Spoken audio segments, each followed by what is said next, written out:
Berdasarkan laporan tenaga kebersihan Kecamatan Tamalanrea di DPRD Kota Makassar, 30 tenaga kebersihan yang diberhentikan oleh Camat Tamalanrea ditanggapi oleh Wali Kota Makassar dan meminta pihak camat untuk mengembalikan petugas kebersihan yang merupakan tenaga kontrak hingga kontrak kerja di Pemkot berakhir. Wali Kota Makassar Muhammad Ramdan Pomanto mengatakan tidak ada pemecatan atau pemberhentian tenaga kontrak untuk saat ini hingga penerimaan Laskar Pelangi dilakukan, di mana pemerintah Kota Makassar akan konsisten menunggu kontrak kerja pegawai habis pada 2022 mendatang.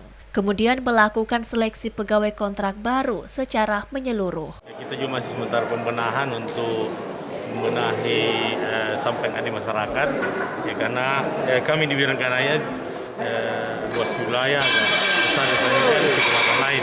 Ya, untuk armada dan personil, kami juga harapkan ada penambahan dari pihak yang terkait. Ya, belum ada pemecatan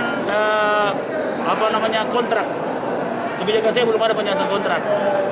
Jadi disuruh kembalikan dulu karena semua akan dites, tidak ada yang dipecat. Yang ada yang lulus atau tidak lulus, gitu sih. Saya belum ada kebijakan untuk memecat kontrak atau apa. Wali Kota Makassar juga memerintahkan camat untuk mengembalikan seluruh petugas kebersihan yang diberhentikan secara sepihak. Kemudian nantinya akan direkrut kembali sesuai dengan syarat dan ketentuan pada seleksi Laskar Pelayanan Publik Terintegrasi atau Pelangi Pemkot Makassar. Ira, Fajar TV dan Fajar Radio melaporkan.